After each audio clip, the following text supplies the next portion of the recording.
She had married a duke and become a duchess in a single afternoon. The Tun had whispered that it was a love match, that the formidable Duke of Ashford had chosen a nobody from the countryside and elevated her to the highest ranks of society. They said he adored her. They said she was blessed beyond measure. But as Eleanor stood in the grand drawing room of Ashford House 3 months after her wedding, staring at the stack of unpaid bills and final notices scattered across the mahogany desk, she realized the terrible truth. Her husband had given her everything except honesty. The fortune was gone, every last penny, and the creditors were coming. If you're listening to this story, don't forget to click the like button, subscribe to the channel, and tell me in the comments which part of the world you're listening from. I want to know how far it has traveled. Eleanor Hartley had never expected to marry at all, let alone to a duke. At 23, she had resigned herself to life as a companion to her elderly cousin in the quiet village of Ashbourne, Derbyshire. Her family, though gentry, had fallen on hard times after her father's death, and her mother had passed shortly after. Eleanor possessed no fortune, no connections, and no prospects beyond a small cottage and the modest income left by her parents. She was not unhappy. She read voraciously, tended her garden, and taught the village children their letters on Sunday afternoons.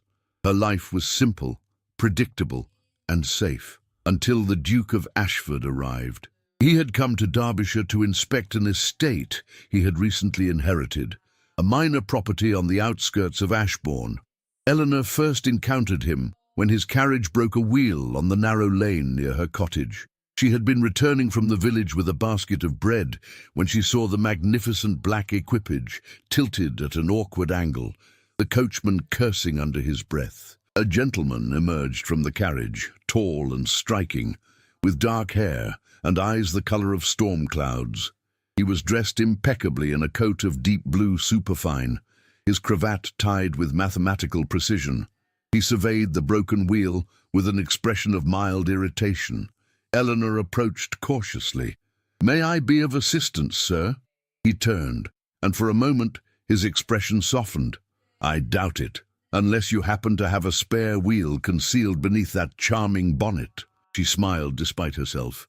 "I'm afraid not, but my cottage is just beyond those trees. You're welcome to wait there while your coachman effects repairs. I can offer tea at least." He studied her with an intensity that made her heart quicken. "That is extraordinarily kind.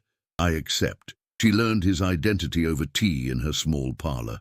The Duke of Ashford, one of the most powerful men in England, sat in her worn armchair and drank from her chipped china as though it were the finest porcelain. He asked her about her life, her interests, her opinions on everything from agriculture to literature. He listened when she spoke, truly listened, as though her words mattered. He returned the next day, and the day after that. Within a fortnight, he had asked her to marry him. "I know this is sudden," he had said, taking her hand in the garden behind her cottage. "I know you barely know me, but I have never met anyone like you, Eleanor. You are intelligent, kind, and utterly without pretension.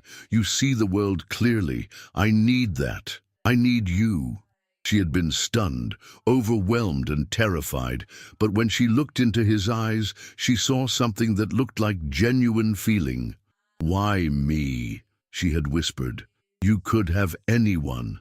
A lady of rank, of fortune." "I don't want anyone else," he had interrupted. "I want you. Say yes, Eleanor. Be my duchess. Let me give you everything you deserve." She had said yes, swept up in the impossible romance of it all. They married quietly in London with only his solicitor and her cousin as witnesses. He had explained that he preferred a private ceremony away from the scrutiny of society. She had thought it romantic. Now, as the Duchess of Ashford, she lived in a Mayfair townhouse of breathtaking elegance. The rooms were vast and beautifully appointed, filled with priceless art and furniture that spoke of generations of wealth. She had a lady's maid, a wardrobe full of exquisite gowns, and invitations to every important event of the season. But something was wrong.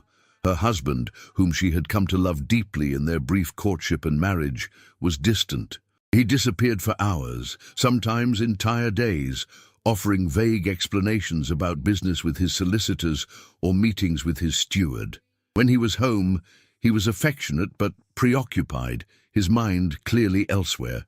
The servants whispered when they thought she couldn't hear. The housekeeper, Mrs. Daventry, had a pinched look of constant worry. The butler moved through the house like a ghost, silent and grave. Eleanor tried to settle into her role. She studied books on household management, consulted with Mrs. Daventry about menus and staff schedules, and attempted to navigate the treacherous waters of London society. The other ladies of the ton were polite to her face, but she could see the calculation in their eyes, the questions they were too well-bred to ask aloud. Who was she? Where had she come from? What had the Duke of Ashford been thinking? Lady Pemberton, a formidable matron with a talent for subtle cruelty, had cornered Eleanor at a musicale. "My dear Duchess," she had purred, "you must tell us all about your family.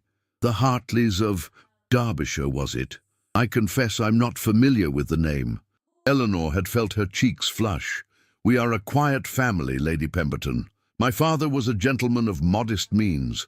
"How refreshing," Lady Pemberton had replied, her smile sharp. "The Duke always did have an independent spirit. One might even say eccentric tastes." The words had stung more than they should have.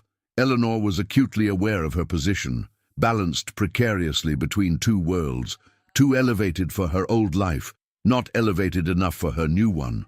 Her only comfort was her husband. When they were alone, he was tender and attentive. He called her his brilliant Eleanor, his unexpected blessing. He told her stories of his childhood, of growing up in the vast, cold halls of Ashford Castle in Northumberland, of feeling suffocated by duty and expectation. "You freed me," he had told her one night, holding her close in their bedchamber. "You reminded me that there's more to life than ancient names and empty traditions." Udi.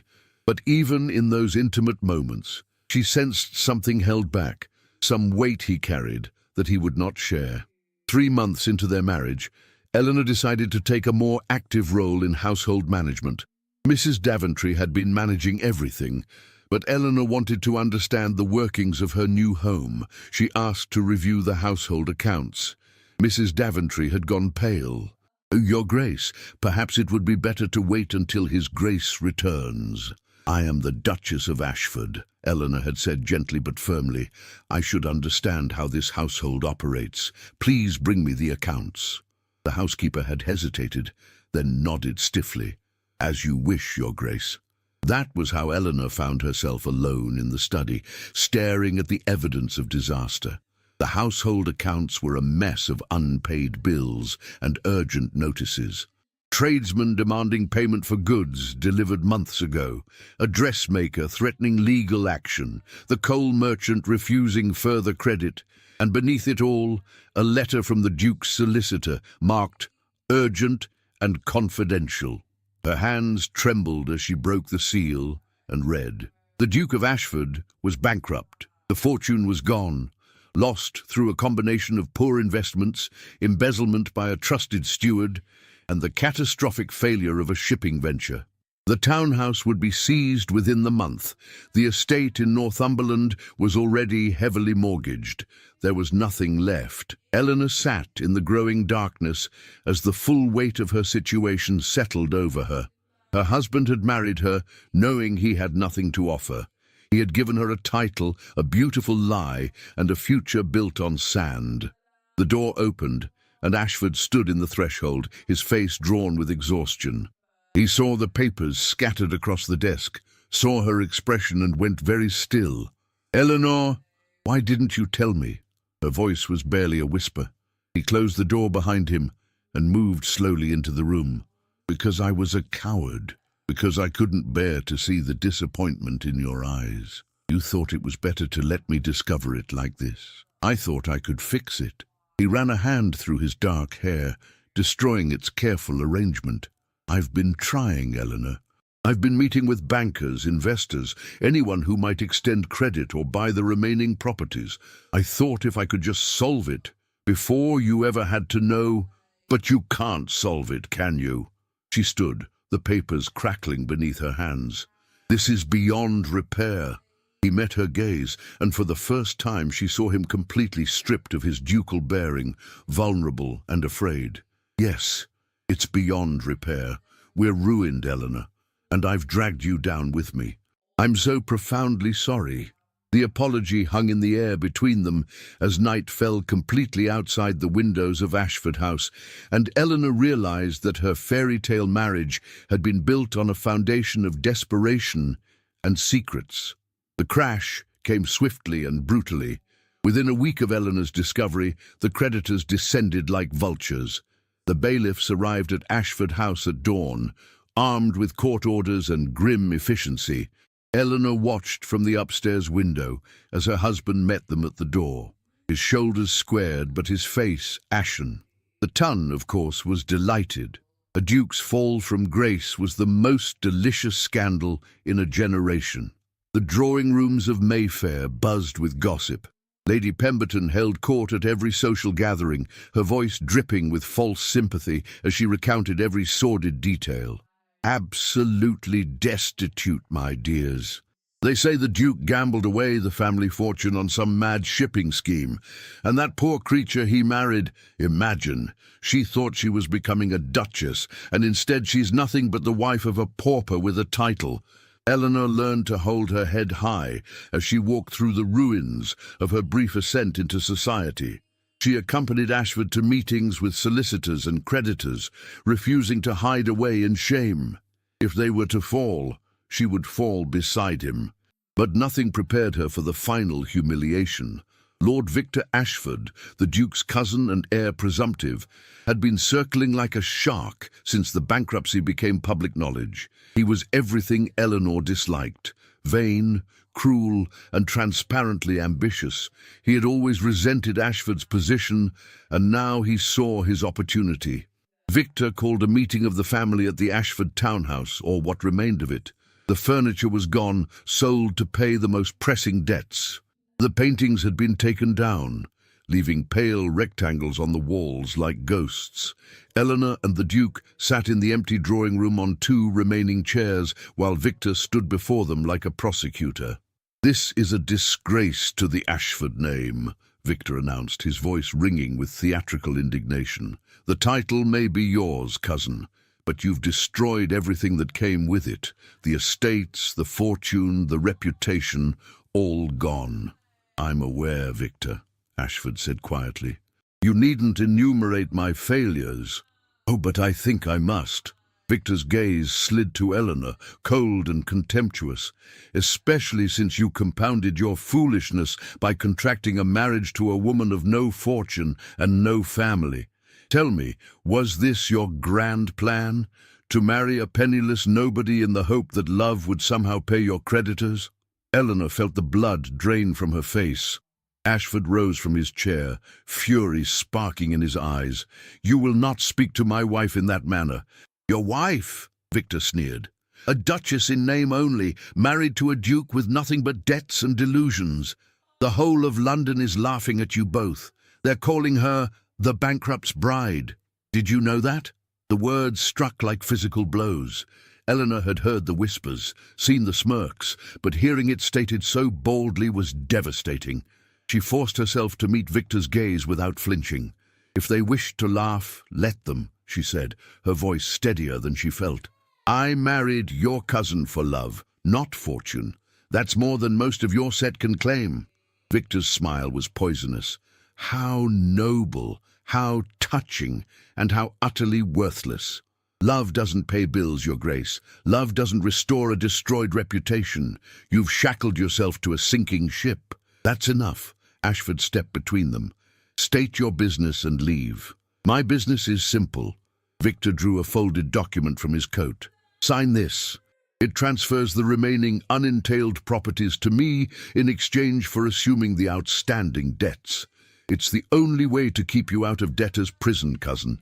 Ashford took the document, his hands shaking with suppressed rage. Eleanor watched him read, saw the color drain further from his face. "This is everything. You're taking everything." "I'm saving you from prison," Victor corrected. You should be grateful. Sign it, and you can keep your precious title and your unsuitable wife. Refuse, and I'll see you both thrown into the gutter where you belong." The silence stretched, terrible and suffocating. Eleanor knew what it cost her husband to even consider this. The properties were all that remained of his family's legacy, small estates scattered across England that had been held by the Ashfords for generations. To surrender them to Victor, who would undoubtedly squander or sell them, was a final defeat. But the alternative was prison. Ashford signed. Victor took the document with a triumphant smile. "Excellent. I'll have my solicitors finalize the transfer. Oh, and one more thing." He turned to Eleanor. "There's to be a ball at Lady Pemberton's tomorrow night, a celebration of the season. I do hope you'll both attend. It would be such a shame for the ton to miss the spectacle of the fallen Duke and his little nobody wife making their final appearance." "We'll be there," Eleanor said, before Ashford could refuse. Victor's eyebrows rose. How delightfully brave. Or perhaps foolish. We'll see which. He sketched a mocking bow and left. The moment the door closed, Ashford turned to her. "Eleanor, we don't have to go. We can leave London, find somewhere quiet." "No." She stood, her decision crystallizing. "We'll go. We'll face them. We have nothing left to lose, and I refuse to slink away in shame. You did nothing morally wrong. The investments failed. The steward betrayed you. These things happen. We have no reason to hide. They'll crucify us. Then let them." She took his hands. "I married you, Ashford. Not your fortune, not your estates. You. If all we have left is each other and a title, then that's what we have. But we face it together, in public, with dignity." He looked at her with something like wonder. "How are you so strong?" "Because someone has to be." She managed a small smile. "Besides, I was a nobody before I met you. I'm simply returning to familiar territory. You're the one who will find this adjustment difficult." The next night, they prepared for Lady Pemberton's ball with grim determination. Eleanor had one evening gown left, a pale blue silk that had survived the creditor's seizure. Her maid, the only servant who had remained more out of loyalty than wage, dressed her hair simply, with no jewels to adorn it. The Ashford diamonds had been sold weeks ago. Ashford wore his evening clothes with the same austere elegance he'd always possessed, but Eleanor could see the tension in every line of his body as their borrowed carriage arrived at the Pemberton townhouse. The ballroom fell silent when they were announced. Every head turned. Eleanor felt the weight of hundreds of eyes, saw the barely concealed delight on Lady Pemberton's face, the smirks of the young ladies she had once tried to befriend. They descended the stairs together, Eleanor's hand resting lightly on her husband's arm. She kept her spine straight, her expression serene, as though she were attending the most ordinary social event in the world. Lady Pemberton glided forward, resplendent in purple silk and rubies. "Your Graces, how wonderful that you could join us. I was just telling Lady Hartwick what a remarkable story yours is. From the heights to the depths in a single season. Quite unprecedented." "Life is full of surprises, Lady Pemberton," Eleanor replied evenly. "As you say, unprecedented." They moved through the ballroom like ghosts at a feast. No one approached them directly, but the whispers followed in their wake. Eleanor caught fragments of conversations, each one designed to be overheard. Heard they're living in 2 rooms above a shop. She probably thought she'd secured her future. What else could one expect from a country nobody... Ashford's jaw was clenched so tightly, Eleanor feared he might crack a tooth. She squeezed his arm gently. "Breathe," she murmured. "They're only words. Words that destroy reputations. We'll build new ones." The music began. A waltz. Traditionally, the Duke and Duchess would have been expected to open the dancing. Instead, Victor appeared with a beautiful young woman on his arm, Lady Charlotte Bexley, an earl's daughter with a substantial fortune. "Cousin," Victor called out, his voice carrying across the ballroom, "since you're here, I thought you might want to be among the first to congratulate me. Lady Charlotte has done me the extraordinary honor of accepting my proposal.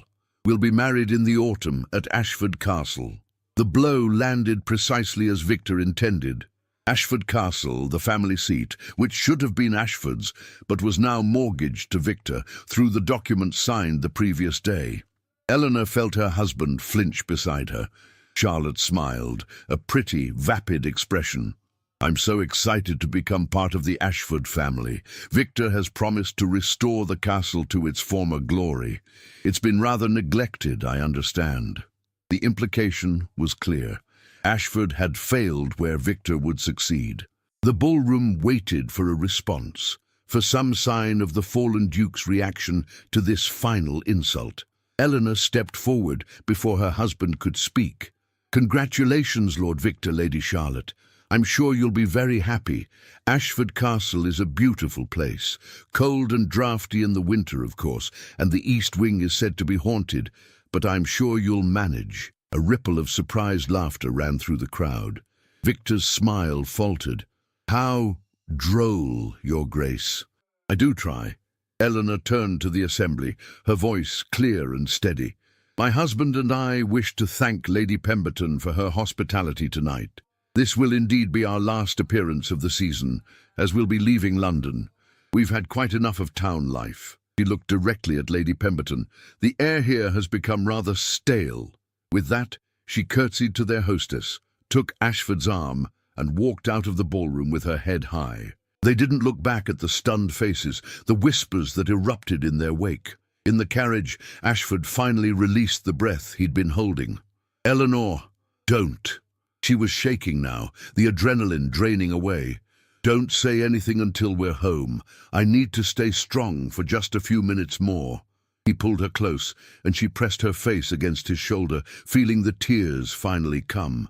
They had faced the ton and survived, but the cost had been devastating. She knew with absolute certainty that their life in London, in society, was over. But as the carriage rattled through the dark streets, Eleanor also felt a strange sense of liberation. They had been stripped of everything: fortune, home, position, respect. All they had left was each other. Perhaps, she thought as her husband held her through the tears, that was enough to build something new. They left London 3 days later with a single trunk between them and tickets for the northbound coach.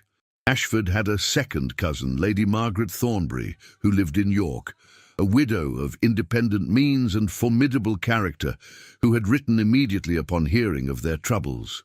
"Come to me," a letter had read in bold, slanting script. "York is far enough from London's poison, and I have space enough for you both. We'll determine what's to be done once you're settled." Eleanor had never met Lady Margaret, but she was grateful beyond words for the lifeline. They had nowhere else to go. Her cottage in Derbyshire had been sold to pay debts, and Ashford's remaining connections had evaporated the moment his bankruptcy became public. The journey north was long and uncomfortable. They travelled on the public coach, pressed in with merchants and farmers, their fellow passengers studiously ignoring the well-dressed but obviously distressed couple. Eleanor watched the countryside roll past and tried to imagine what their new life might hold. Ashford was silent for most of the journey, his gaze distant. She knew he was wrestling with guilt and shame, replaying every decision that had led to their downfall. She wanted to comfort him, but didn't know how. They were both adrift in unfamiliar waters. York appeared on the third day of travel, its medieval walls and soaring minster rising against a cloudy sky. Lady Margaret's residence was an elegant Georgian townhouse on a quiet square near the river. When their coach pulled up, the door flew open before they could knock, and a tall, striking woman in her 60s swept out. "You must be Eleanor," she announced, assessing Eleanor with sharp grey eyes. "And you, nephew, look half dead. Come inside, both of you. We'll have tea and sort this mess out." Lady Margaret Thornbury was unlike anyone Eleanor had ever met. She had been widowed young, had never remarried, and had spent the intervening decades exactly as she pleased. She read voraciously, corresponded with scholars and writers across Europe, and maintained a salon that attracted some of the most interesting minds in the north. "I have no patience for London society," she told Eleanor that first evening as they sat in her comfortable drawing room. They're all so concerned with appearances and so little concerned with anything of substance. You've had a lucky escape, though I doubt it feels that way at present. It feels like a disaster, Eleanor admitted. Ashford had retired early, exhausted and despondent, leaving the two women alone. Oh, it is a disaster, Margaret agreed cheerfully. But disasters can be remarkably clarifying. They strip away everything superficial and show you what truly matters. Tell me, my dear, what do you want from your life now? The question caught Eleanor off guard. No one had asked her what she wanted. Not when she'd been living quietly in Derbyshire, not when Ashford had proposed, not during the chaos of the bankruptcy. She had simply reacted to circumstances, allowing herself to be carried along by events. I don't know, she said slowly. I haven't thought that far ahead. We need to find some way to live, to support ourselves. You have a brain, Margaret interrupted. I could tell that within 5 minutes of meeting you. You're educated, articulate, and clear thinking. Those are valuable assets, even for a woman, especially for a woman, in fact. But what can I do with them? I'm the Duchess of Ashford. That's my entire identity now. Nonsense. That's a title, not an identity. What were you before you married? What did you enjoy? Eleanor thought back to her life in Derbyshire, which felt impossibly distant now. I taught the village children. I read everything I could find. I tended a garden. I wrote letters to my cousin about books and philosophy, and she stopped, suddenly self-conscious. And, Margaret prompted, it sounds foolish now, but I wrote essays, just for myself, about education, about the novels I read, about women's lives in the countryside. I never showed them to anyone. They were just thoughts I needed to write down. Margaret leaned forward, her eyes bright with interest. Do you still have them? No. They were in my cottage. Everything was sold. Then you'll write new ones, better ones. York has a vibrant intellectual community, Eleanor. We have a subscription library, a philosophical society, regular lectures on every subject imaginable. I've been a member of these circles for 30 years, and I can introduce you properly, not as a duchess, but as a thinking woman with something to say. The idea was simultaneously thrilling and terrifying.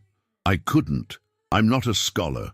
I have no credentials. Neither did Mary Wollstonecraft when she started, and look what she accomplished. You don't need credentials, my dear.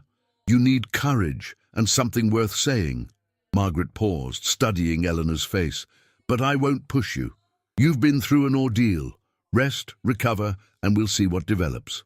Over the following weeks, Eleanor slowly found her footing in York. The city was smaller than London, but far more welcoming.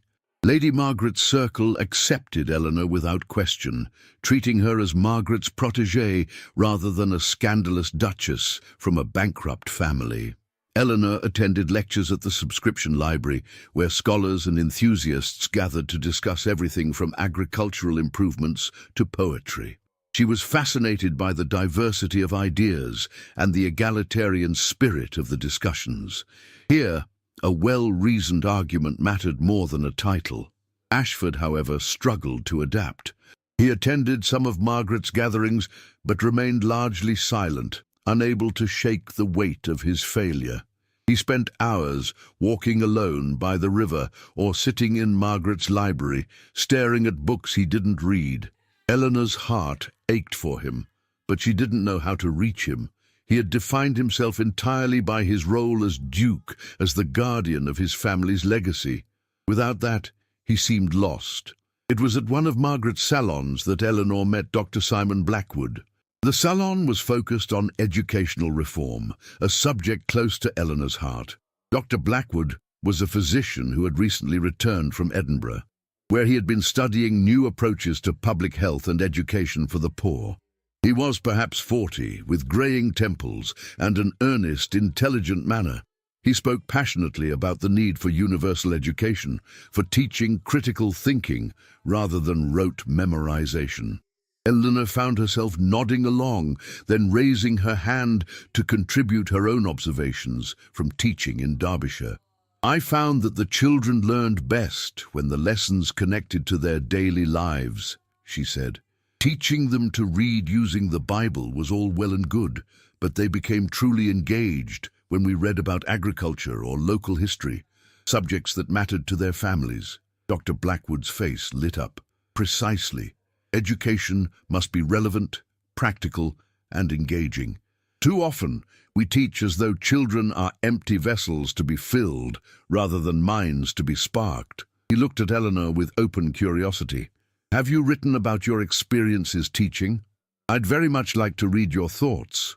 Eleanor felt herself flush. I've written some essays, but nothing formal, nothing publishable. I'd still like to read them if you're willing to share. I'm compiling materials for a pamphlet on educational reform, and first-hand accounts are invaluable. Margaret caught Eleanor's eye from across the room and smiled knowingly. After the salon ended and the guests departed, she cornered Eleanor in the parlor. Dr. Blackwood is a good man, she said without preamble. Widowed 5 years ago, dedicated to his work, respected throughout York. He's also clearly taken with you. Aunt Margaret? Eleanor was scandalized. I'm married. I know you're married, child. I'm not suggesting anything improper. But I am suggesting that it's good for you to be appreciated for your mind. You're blossoming here, Eleanor. I can see it happening. Don't feel guilty about that. But Eleanor did feel guilty. She was finding purpose and intellectual fulfillment in York, while her husband was drowning in despair. The gulf between them was widening every day. She tried to bridge it that night after dinner. They were alone in the small sitting room Margaret had given them, Ashford staring into the fire. The salon was fascinating today, Eleanor began. Dr. Blackwood spoke about creating schools for poor children, funded by charitable subscriptions. I was thinking we could do something similar. With your title and my experience teaching, we might be able to start a small school here in York. Ashford didn't look at her. With what funds, Eleanor? We have nothing. We could raise them. Margaret knows everyone in the city. If we proposed a charitable endeavor, they would laugh at us. His voice was bitter. The bankrupt Duke and his wife, begging for charity to give charity. It's absurd. It's not absurd. It's meaningful work. It's beneath the dignity of the Ashford name. He finally turned to her, his eyes hollow. Don't you understand, Eleanor? I've lost everything that mattered, the estates, the fortune, the respect. All I have left is the title, and even that's a joke now. I can't parade around York playing at philanthropy like some reformed rake in a morality play. Eleanor felt a flash of anger. Then what do you suggest we do? Sit here indefinitely, wallowing in self-pity? He flinched. That's what you think I'm doing? Wallowing? What else would you call it? Margaret has offered us a new start, a chance to build a different kind of life, and you're refusing to even try because it doesn't match your idea of ducal dignity. You don't understand. I understand perfectly. Eleanor stood, her hands clenched at her sides. You're so focused on what you've lost that you can't see what we might gain. I didn't marry a fortune or an estate, Ashford. I married you, but I'm beginning to wonder if there's anything left of the man I fell in love with, or if he was destroyed along with everything else. The words hung in the air, harsh and true. Ashford stared at her, stunned, then rose and left the room without another word. Eleanor sank back into her chair, shaking. She had never spoken to him like that before, had never allowed herself to voice her frustration and fear. Now it was out, and she didn't know what would come next. She half expected him to leave, to walk out into the York night and not return. Instead, an hour later, he came back. He sat down across from her, his face haggard. You're right, he said quietly, about all of it. I've been so consumed by what I've lost that I haven't seen what I still have. You. Your strength, your brilliance, your absolute refusal to be defeated. I don't deserve you, Eleanor. That's not what I... Let me finish. He leaned forward, taking her hands. When I married you, I thought I was giving you a great gift, a title, a position, security. Instead, I gave you nothing but debts and disaster. I failed you in every possible way. And watching you thrive here in York, seeing you come alive in a way you never did in London, has made me realize something terrible. What? Eleanor's heart was pounding. You would have been better off if you'd never met me. You could have continued your quiet life in Derbyshire, teaching and writing and being content. Instead, you were dragged through a London scandal and exiled to York, all because I was selfish enough to marry you when I had nothing to offer. Eleanor gripped his hands tightly. Listen to me, Ashford. Yes, the scandal was terrible. Yes, we lost everything.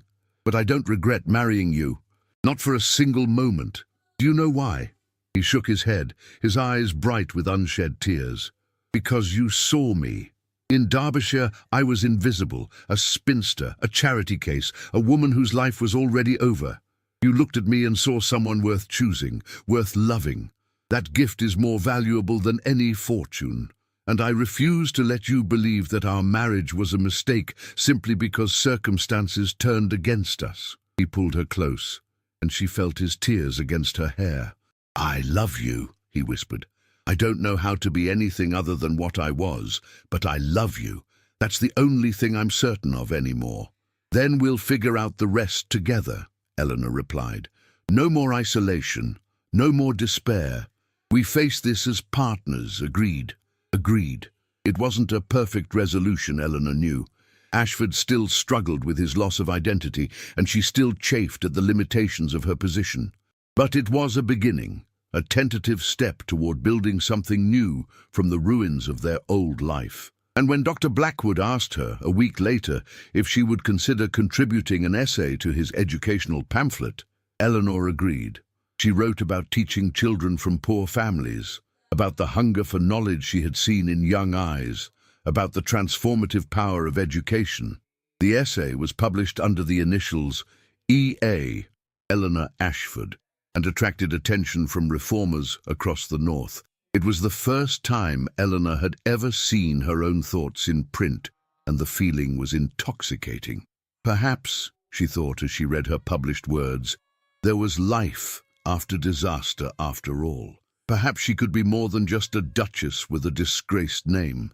Perhaps she could be Eleanor, a woman with ideas and purpose, building a new identity from the ashes of the old. The question was whether Ashford could do the same. 3 months after their arrival in York, Eleanor received an invitation that would change everything. The York Literary and Philosophical Society was hosting a public debate on educational reform, and Dr. Blackwood had been invited to speak. He asked Eleanor to join him on the platform as a co-presenter, to share her practical experiences alongside his theoretical framework. I can't, Eleanor said immediately when he proposed the idea over tea at Lady Margaret's. I'm not qualified to speak before such an assembly. You're eminently qualified, Dr. Blackwood replied. Your essay has been circulated widely, Eleanor.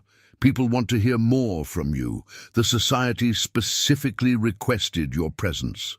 Lady Margaret, who had been listening with undisguised approval, added her voice. You must do this, my dear.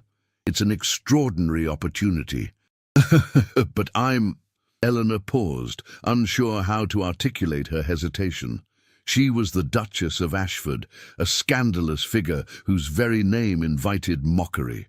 How could she stand before York's intellectual elite and expect to be taken seriously?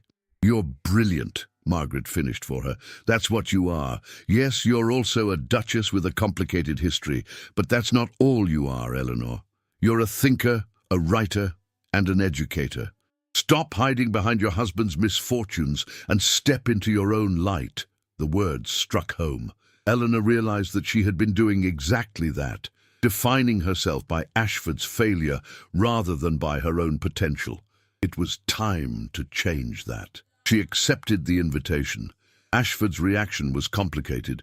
When she told him about the debate, she saw pride flash across his face, followed quickly by something that looked like fear. Are you certain you want to do this? He asked. It will draw attention to us. People will remember the scandal. Let them remember, Eleanor replied. I'm tired of hiding, Ashford. I've been given a chance to do something meaningful, And I'm going to take it. He nodded slowly. Then I'll be there, in the audience, supporting you. The gesture touched her deeply.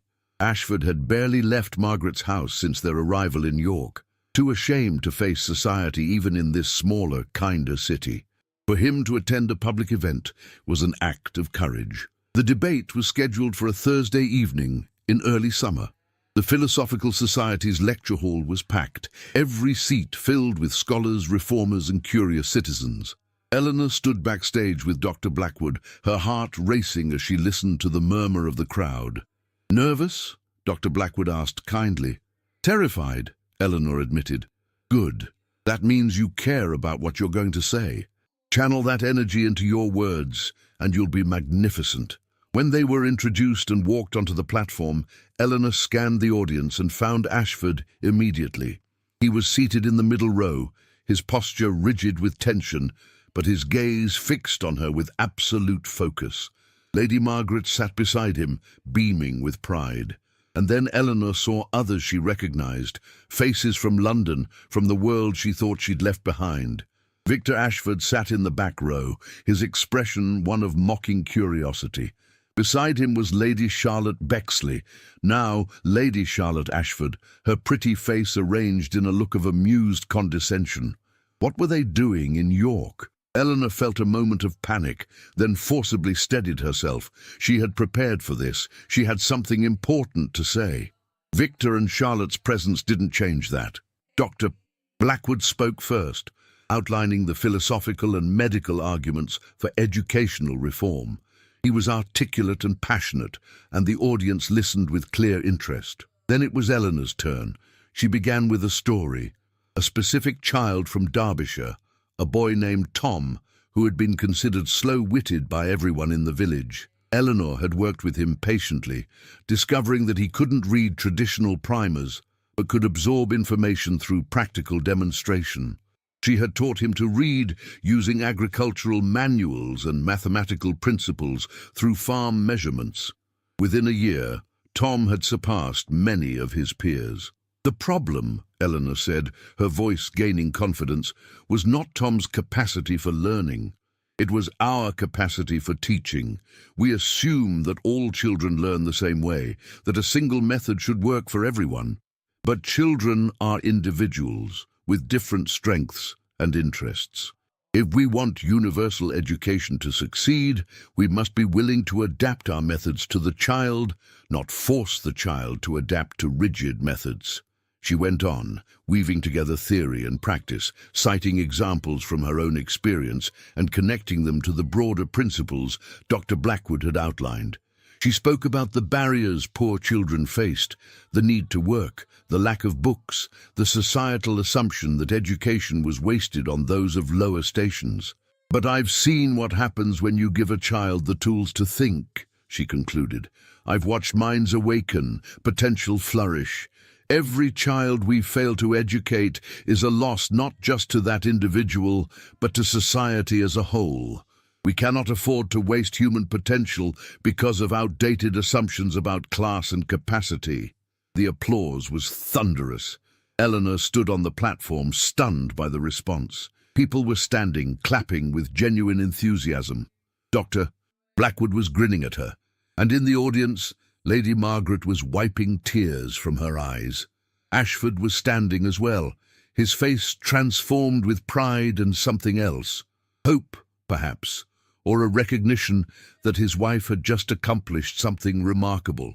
The question period was lively, with audience members asking detailed questions about methodology and implementation. Eleanor fielded them confidently, drawing on her practical experience. She was in her element, and she knew it. As the event concluded and people began to file out, Eleanor was immediately surrounded by attendees eager to discuss her ideas further. She found herself in animated conversation with a group of local schoolmasters and charitable society organizers. She didn't see Victor approach until he was directly beside her. "How very impressive, Cousin Eleanor," he drawled. "The bankrupt Duchess reinvented as an educational reformer. Quite the performance." Eleanor turned to face him, refusing to be baited. "What brings you to York, Victor?" Charlotte and I are on our way to Ashford Castle. We're overseeing the renovations, extensive renovations, necessary after years of neglect. We stopped in York for a few days and heard about this amusing debate. I simply couldn't resist seeing the famous EA in person. His smile was cruel. Tell me, does my cousin know you're making a spectacle of the Ashford name? Surely dukes' wives are meant to be more discreet. Before Eleanor could respond, Ashford appeared at her shoulder. My wife, he said coldly, is the most remarkable person I've ever known. If her brilliance brings attention to the Ashford name, then perhaps that's exactly what this family needs. Someone of actual substance and accomplishment, rather than empty titles and inherited estates. Victor's face flushed with anger. You dare! I dare quite a bit, actually, now that I have nothing left to lose. Ashford's voice was steady, and Eleanor realized she was hearing her husband truly speak for the first time since the bankruptcy. You won, Victor. You have the estates, the castle, the fortune, or what's left of it. But you will not speak disrespectfully to my wife. Not now, not ever. Lady Charlotte appeared, tugging at Victor's arm. Darling, let's go. These people aren't worth our time. No, wait. Dr. Blackwood had joined their small circle, his expression one of professional interest. Lord Victor, is it? I heard you mention Ashford Castle. Are you undertaking any educational initiatives in the Northumberland region? There's a tremendous need for schools in the rural areas. Victor looked taken aback. Educational initiatives? No, certainly not. The renovations are purely aesthetic. What a pity, Dr. Blackwood said mildly. Here your cousin's wife is advocating for the education of poor children, and you have the resources to actually implement such programs on your family estates. It seems a missed opportunity. He smiled. But then, not everyone has a vision beyond their own immediate comfort. The cut was delivered so politely that it took a moment for Victor to register the insult. When he did, his face went purple. How dare you! We have no obligation to waste our resources on educating peasants. Peasants who work your land and support your lifestyle, Eleanor interjected. But of course, why invest in the people who make your comfort possible? Much better to spend it on gilt furniture and marble statues. A small crowd had gathered, attracted by the raised voices. Eleanor saw people watching with interest, many of them nodding in agreement with her words. Victor saw it too, and realized he was losing this battle. Come, Charlotte, he snapped. We're leaving. The air in here has become insufferable. They swept out, Charlotte's heels clicking sharply on the wooden floor.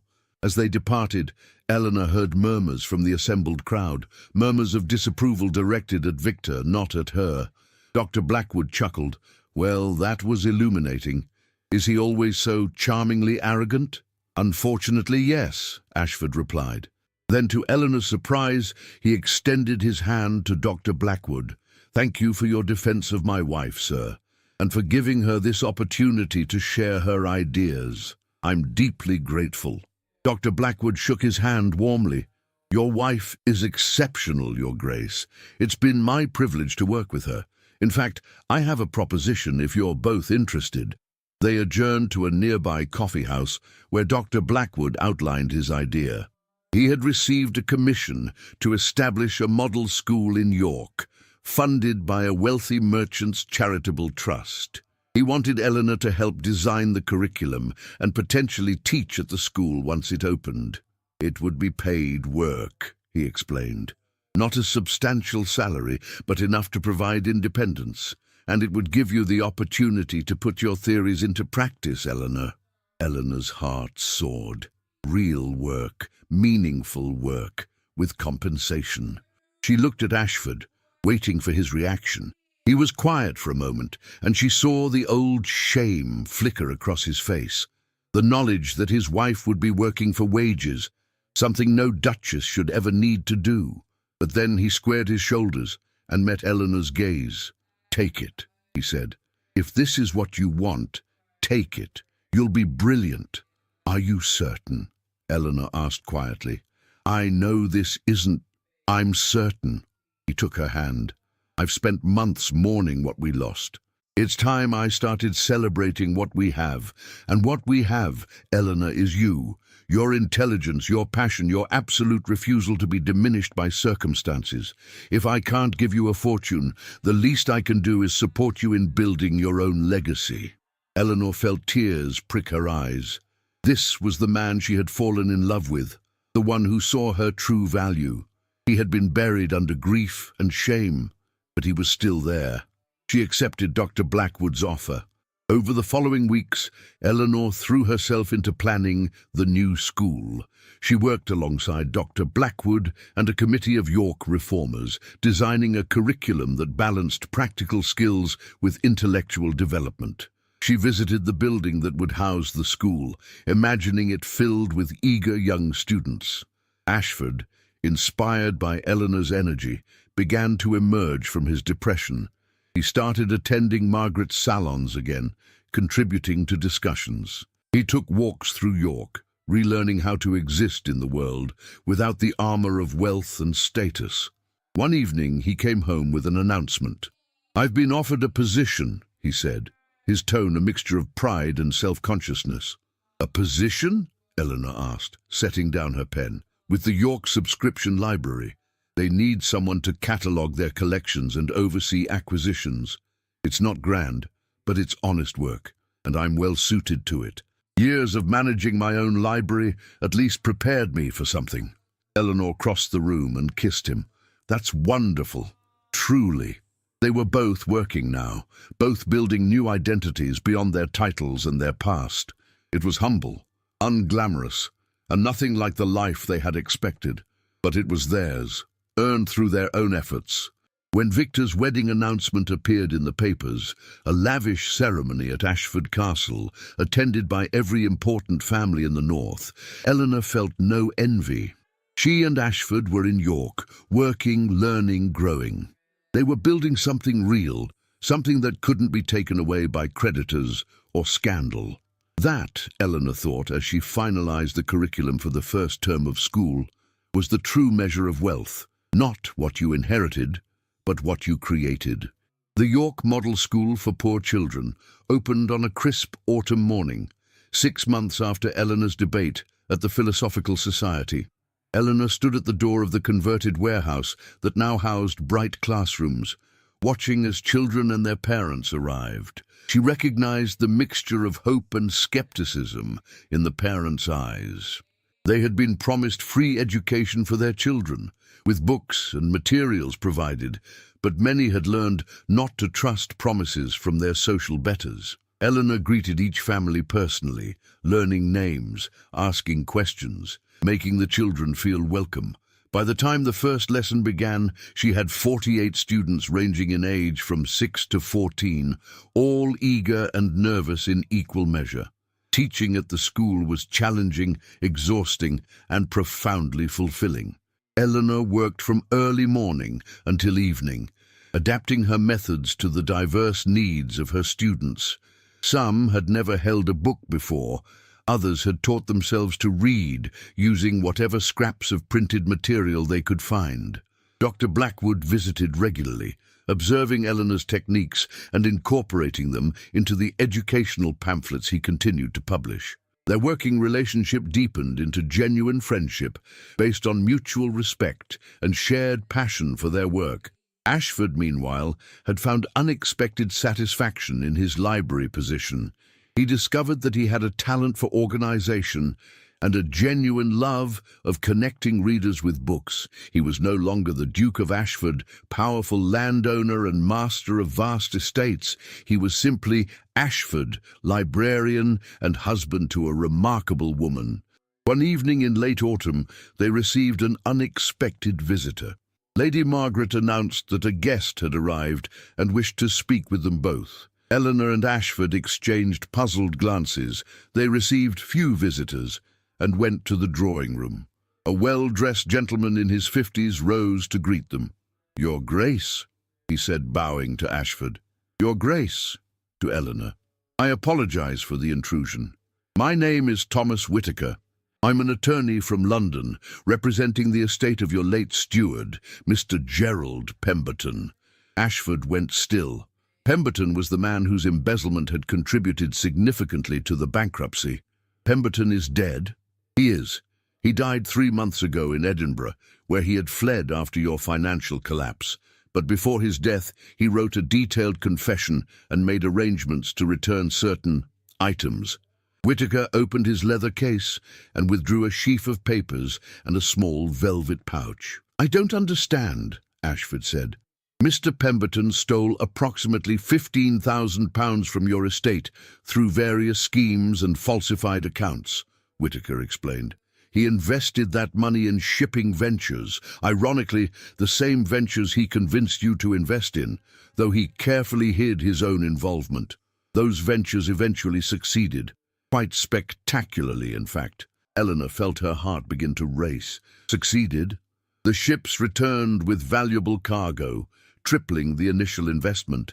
Mr. Pemberton, facing death and seemingly gripped by conscience, left instructions that all proceeds from those ventures should be returned to you, Your Grace. It's not the full fortune you lost, but it's substantial. He placed the papers on the table. Approximately £45,000. The silence in the room was absolute. £45,000. Not the vast wealth Ashford had once possessed, but more than enough to restore respectability, to purchase a comfortable estate, to live as gentry, if not as peers. Ashford sank into a chair, his face pale. "I don't believe this. The documents are authentic, I assure you. I've reviewed everything personally. The funds have already been transferred to your solicitor in London. You're free to access them at any time." Whitaker paused. "There's one more thing. The confession. Mr.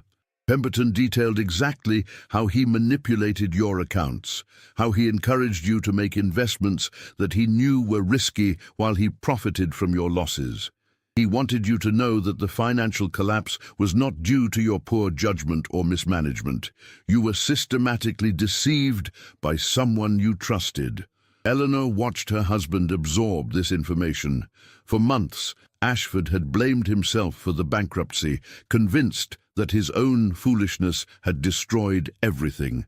Now he was learning that he had been the victim of deliberate fraud. Whitaker left shortly after, leaving the documents and the astonishing news. Ashford sat in silence for a long time, holding the papers but not reading them. "We could leave York," he finally said. "Purchase an estate somewhere, not Northumberland. Victor has poisoned that for me, but somewhere else. Surrey, perhaps, or Kent.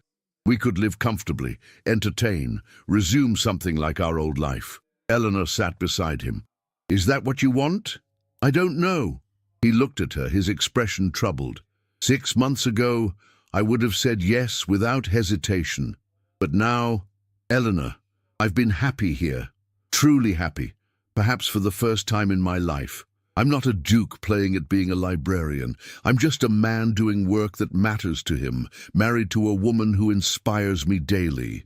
If we go back to being society people, will we lose that?" "We don't have to go back," Eleanor said slowly, the idea forming as she spoke.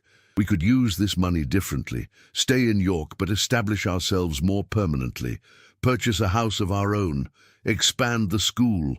You mentioned wanting to create a lending library for working people. We could fund that. Use the fortune for charitable work?" Ashford looked startled. "Why not? We've proven we can live on our salaries. This money could do tremendous good, Ashford.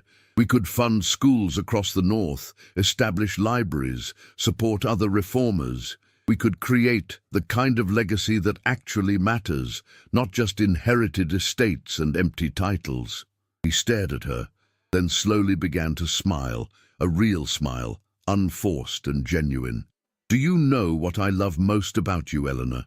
You have absolutely no interest in being conventional. Any other duchess would be planning how to return to society and erase the scandal.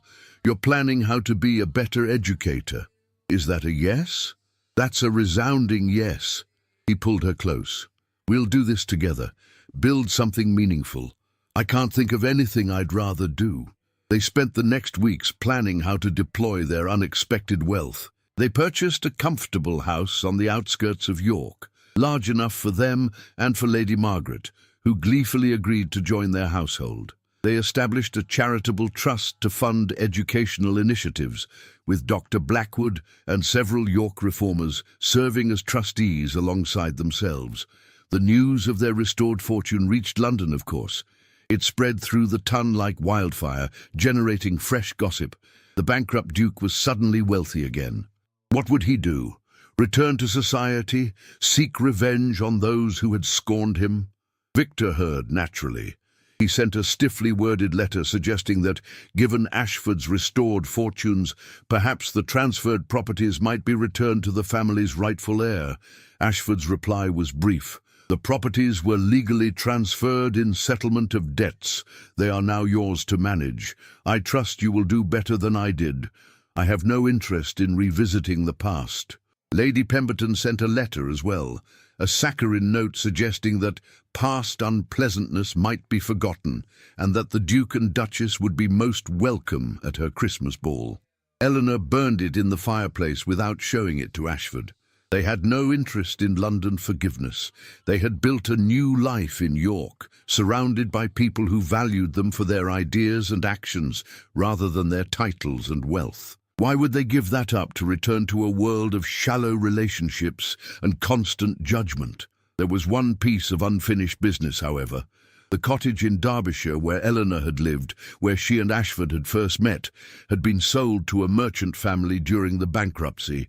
Eleanor had thought it lost forever, but when they made inquiries, they discovered the family was willing to sell. The cottage was too small for their growing household, they explained, and they were planning to move to Manchester.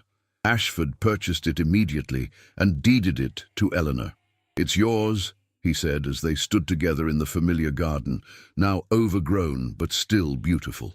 "Your space, bought with your salary, saved over 6 months from the trust, a place that's entirely yours where you can write, think, and be yourself." Eleanor looked at the cottage that represented both her past and somehow her future.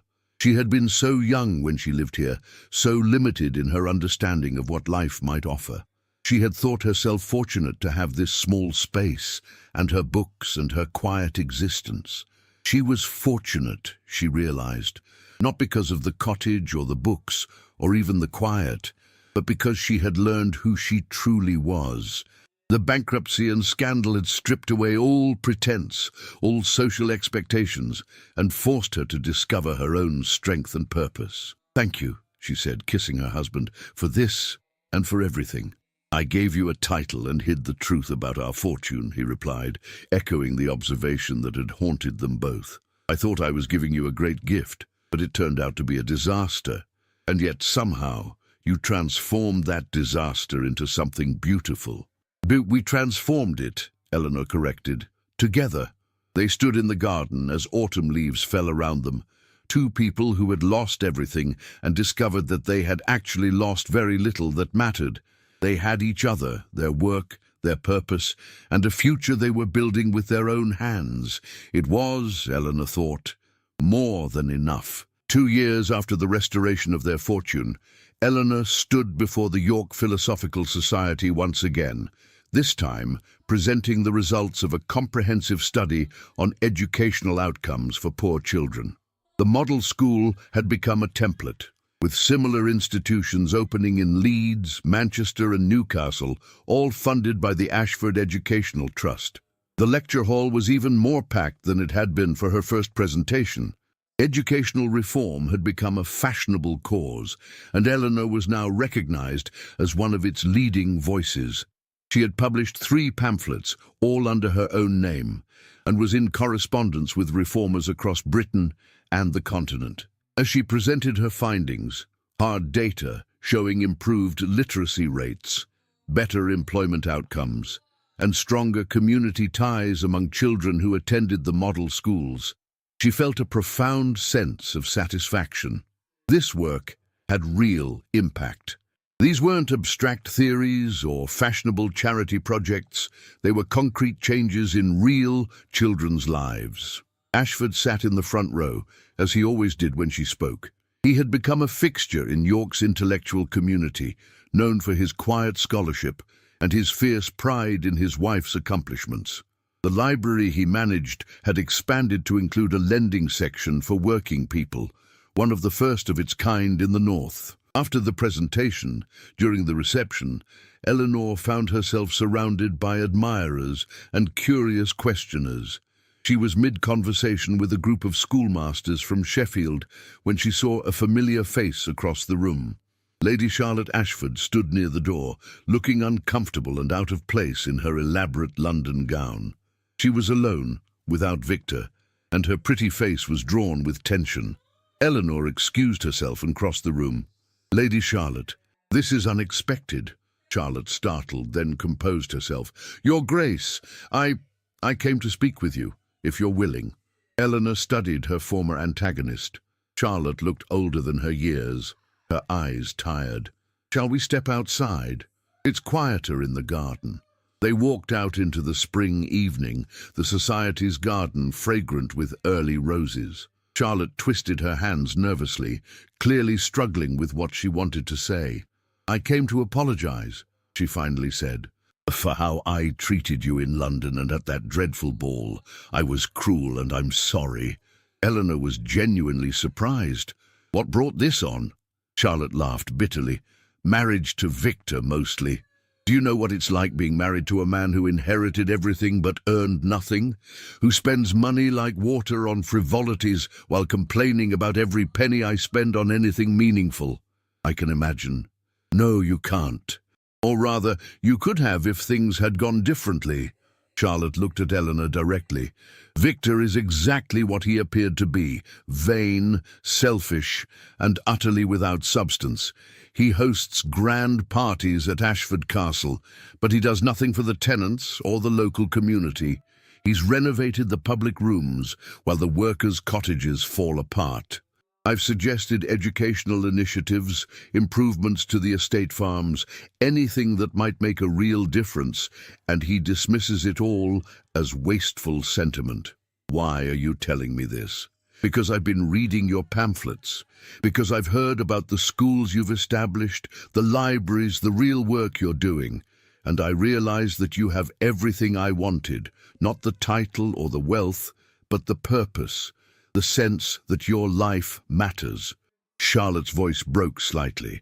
"I thought I was getting a great prize when Victor proposed. I thought I would be the Grand Duchess, living in luxury and splendor.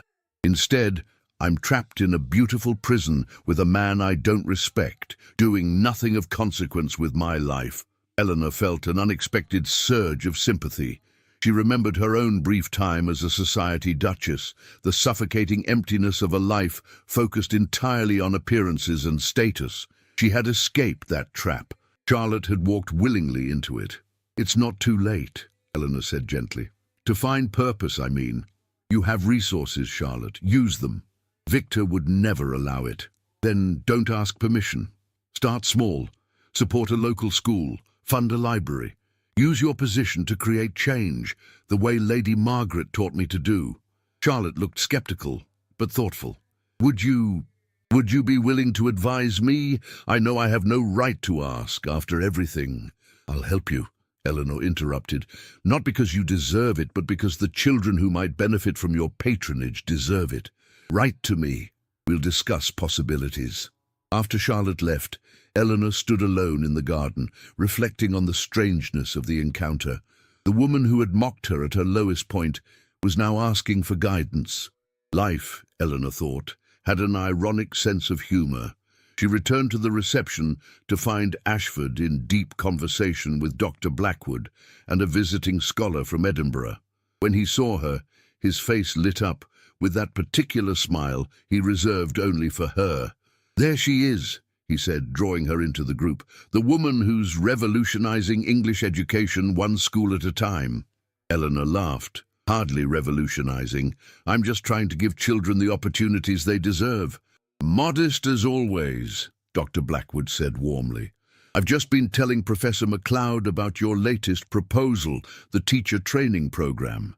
He's very interested in implementing something similar in Scotland."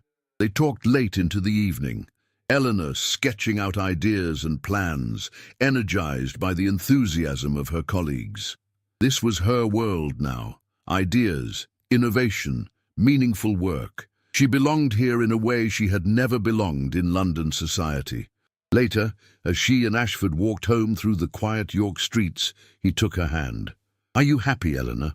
"Extraordinarily," she replied truthfully. "No regrets? About the title you rarely use, the estates we don't own, the society we abandoned?" Eleanor thought about the question seriously. She thought about Lady Pemberton's ballroom, about the cold grandeur of Ashford House, about the endless rounds of meaningless social calls and performances.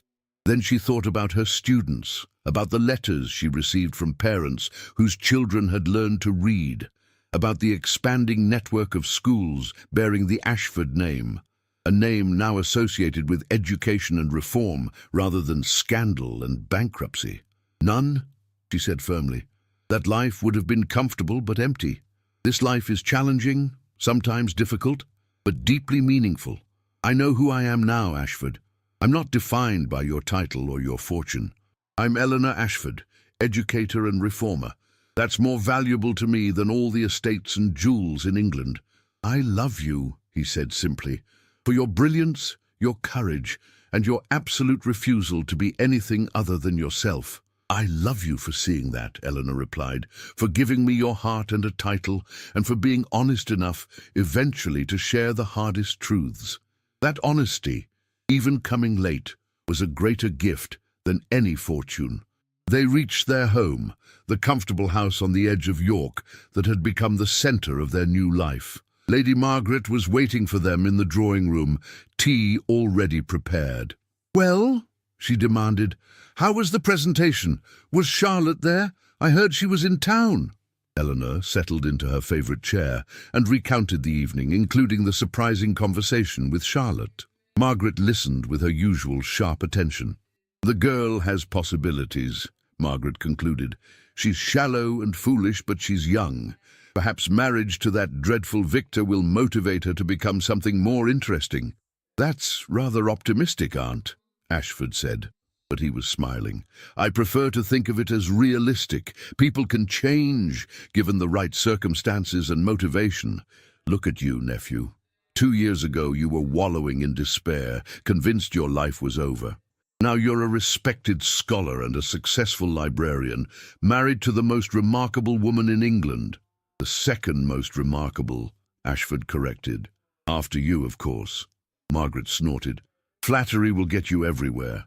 But he's right, Eleanor. You are remarkable. I knew it the moment you arrived on my doorstep, bedraggled and bankrupt, but absolutely undefeated. You've proven that titles are meaningless without substance, that true wealth is measured in purpose rather than pounds." Eleanor felt her throat tighten with emotion. "You gave us a chance when no one else would, Margaret. You showed us how to build a different kind of life. I'll never be able to repay that." "Nonsense. You repay it every day by being exactly who you are and helping others find their own potential. That's the only payment I require." They sat together long into the night, the three of them, discussing plans for new schools, debating educational theories, and simply enjoying each other's company. This, Eleanor thought, was family, not the biological connection or the shared name, but the chosen bonds of respect, affection, and shared purpose. 6 months later, Eleanor received a letter from Charlotte. She had defied Victor's objections and funded a small school on the Ashford estate in Northumberland. She wrote about the challenges of managing Victor's anger, but also about the profound satisfaction of seeing children from the estate learn to read and write. "You were right," Charlotte wrote. "It's not too late to become someone who matters. Thank you for showing me the way." Eleanor added the letter to the growing collection of correspondence from reformers, teachers, and grateful parents across the North. Each letter was evidence of lives changed, of potential realized, of a vision becoming reality. She was no longer the girl from a small cottage in Derbyshire with no prospects and no future. She was no longer the Duchess from a scandalous marriage defined by disaster. She was Eleanor Ashford, exactly as she had chosen to be, educated, purposeful, and free. And when she looked at her husband, who had given her his heart, his title, and, unintentionally, the crisis that forced them both to discover their true selves, she felt only gratitude. The fortune had been gone, but they had found something infinitely more valuable, the freedom to choose their own path, to build their own legacy, and to bloom exactly where they had been planted, not in the gilded cage of aristocratic society, but in the fertile soil of meaningful work and genuine connection. As Eleanor sat at her desk that evening, preparing notes for her next presentation, she heard Ashford singing softly in his library. She smiled, put down her pen, and went to find him. They had work tomorrow, both of them, work that mattered and fulfilled them. But tonight they had each other, and that was more than enough. It was, in fact, everything. If you're listening to this story, don't forget to click the like button, subscribe to the channel, and tell me in the comments which part of the world you're listening from. I want to know how far it has traveled.